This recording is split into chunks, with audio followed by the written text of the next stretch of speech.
In Christ Called to Baptize, ELW 575, we're going to talk about the tune first. It's based on a tune called Saint Denio. It's a Welsh ballad, and it translates really into 100 years from now.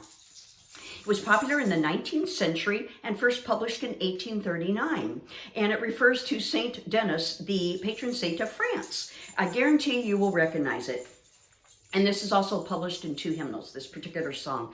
The text, we're going to talk about her, was written by Ruth Duck in 1995, and she was ordained in the United Church of Christ. Well, she graduated from the Boston University School of Theology in 1989, and her degree was in theology and liturgy.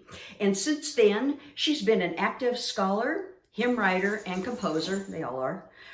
But her area of expertise includes feminist studies of liturgy, liturgy and culture, liturgical healing, and baptism. Oh, and by the way, she's retired, and now she lives here in Claremont. In an interview, she was asked, how does an idea become a hymn text? She said, writing a hymn and finding a tune almost always go together. Let the words and the ideas free flow, and then see where it goes. And she says, at times I hear a tune in my head. Well, I swear you are going to recognize this one. And she goes back and forth between shaping the text and the tune until a final rhythm emerges. Well, beginning in the 1980s, her hymn texts and tunes have had an increasing presence among the Protestants and the Catholics. And why? Because she's part of this movement that is rewriting the hymns to be more inclusive. Now, what does that mean? Well, it means they're going to avoid use of only masculine imageries of God. Well, I'm quoting this next paragraph published about inclusive language.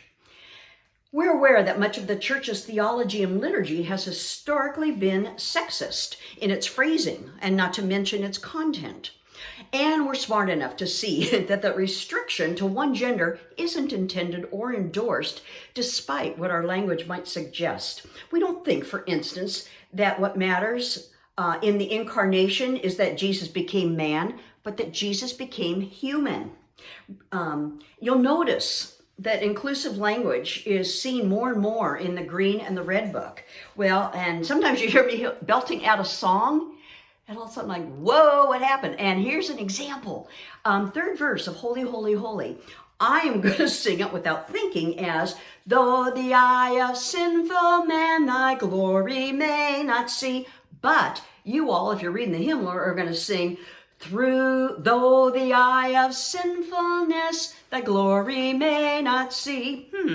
Well, I've noticed a few times in the hymnals also where versions are side by side, and I know some are the inclusive ones still and some are the traditional, maybe with the purest tune and then a new tune stuck to it. I mean, can't you just imagine the purists fighting the new movement?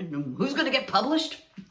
Well, this song, though, was written in 1997 for a meeting of the Lutheran World Federation, and it's a text about Christian vocation and ministry. It organizes the first 3 stanzas around the verb baptize, banquet, and witness. The final stanza is a prayer for the Spirit's gifts to empower all of these callings. In Christ Called to Baptize, I love this.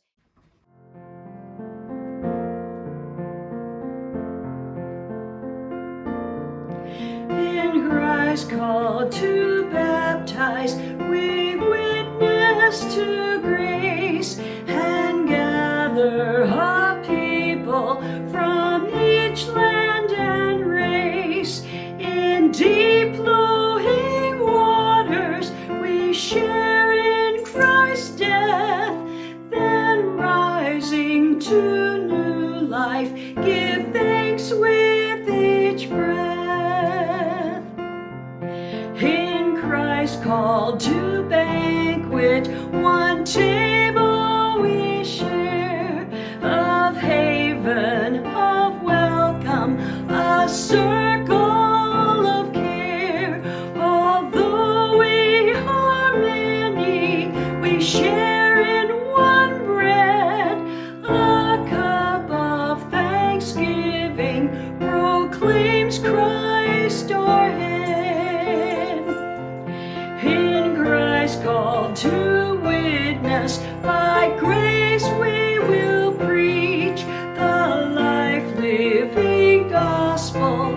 God's love we will teach. By grace may our living give proof to our praise. In costly compassion reflect